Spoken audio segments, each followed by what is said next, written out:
Hartford at the Connecticut Lighting Center. Now, you know this. They have thousands and thousands of lights, but I bet you didn't know they have some of the newest technologies in shades. Take a look.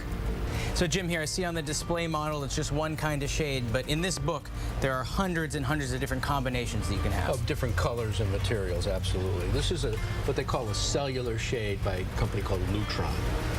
And as you can see here, these are the different types of cellular shades. You have the single cell, you see is one big open cell.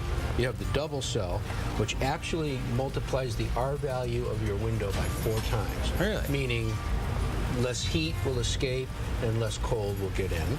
And then you have room darkening. You see it's foil lined. That doesn't let light penetrate. So that perfect example is if you have a TV room and the sun is coming in and you can't see the TV because the window reflection is in the TV, that will eliminate that. And you have some of these in practice in the store too. Absolutely. And it's amazing that you can see the difference. We have over there, you can see that there's the larger, the 3 large shades. Now when people come in here and they talk to you about their shades, as you flip through this book, there's so many different options. It's not just about how many cells there are. All kinds, and one of the nice things about the shade displays is each one actually opens up so you can really see what it looks like. Oh, wow. And notice that it's colored on one side and white on the other side. The white would be the side that would face the window. Street. Oh, okay. So it would reflect the most. Now, the other neat thing about this is it's battery powered and it's perfect for people who love DIY. Watch this. There are your batteries, and they'll run from anywhere from 2 batteries up to 8 batteries. It uses a standard D-cell alkaline. Will last for 3 years of 2 ups and downs a day. It's simple to install. This is what's called an inside mount, where you see it goes between the jambs. If you have trimmer on your window and you want to have an outside mount on the jamb, it can do that. The best thing about it, and you get the close-up and see inside there, is that it's just 2 screws per mount, and it snaps right in. Boom, it's in, and you're ready to fly. So even someone like me could actually get this done.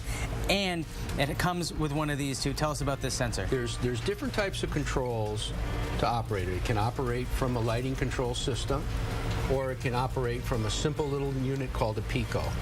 And the Pico is a small little unit that can fit inside of a plate, can mount very easily on a stand, comes with a visor clip, or it can just be freestanding, stuck to the wall by itself. So there's so many different ways that you can utilize it. Correct. So we're at the roller shade here, and what a roller shade is very similar to the lampshade that you knew that you'd pull down and raise, except this is motorized. There's a couple ways to operate it. One way is in conjunction with a control system like Radio Rod 2 or Homeworks. The other way is with a wired keypad that you can just Look how easy this is. Not only easy, silent. That's true. I didn't hear a thing. You could have 50 of them lined up. You still wouldn't hear a thing. They wouldn't hear them, and they would all track like they were one shade. Now, I know earlier we were talking about the customizability of both these shades, and it seems to me you have a few books here. Yeah, the roller shades have some beautiful fabrics like this suede or this little box stitch. They have a whole binders and binders of all different materials, which I'll show you. And it seems to me too, though, these have different light consistencies. Correct. So if you basically have room darkening or blackout, you have privacy, which is the shade we all grew up with that let light through but you couldn't see through. Exactly. Then there's a thing called openness factor, and they make a 3%, 5%, and 10%. So a 3%, you can make out shadows and see what's going on. A 5%, you could really see in almost clear detail. 10%, you could read a license plate. So Jim, let's say that someone came in here and said, I want to buy these shades. Where do you go from there? How do you measure and how do you install it? Good question. The quick answer is whether we're going to be talking about the cellular shade or the roller shades. The roller shades need to be installed by a professional. The cellular shades, you can install yourself. The measurements are critical. We have a guide to how to measure.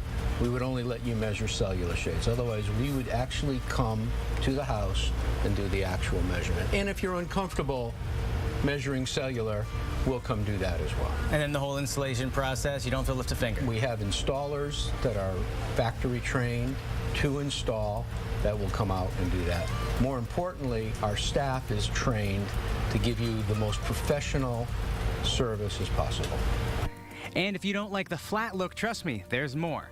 Venetian blinds. Now, an interesting point about Venetian blinds. We all grew up with Venetian blinds, and you remember Venetian blinds had the cords, and kids would get caught in it, and Exactly. death and everything. Well, all the motorized window treatments don't have cords, so there's no danger of that. And that's so important, getting caught in it or anything like that. They're also featherweight, so if you do get hit with one when it's coming down, you won't even. No need to worry. Yeah, there's nothing to it. Light as a feather. Yeah, light as a feather. So there's the Venetian, then there's Romans. Roman is like a heavy material that kind of gathers as it goes up. Drapery, you have motorized curtain rods. So if you have your drapes that open and close or single, we're able to do that as well. And really cool, they call it courbet. It's more like a stage curtain, but they take an actual pleated drape and wind it up on a roller, and it utilizes fingers, so that keeps the pleat and keeps the press. So goes up, comes down, and that's the picture. What do they think of next?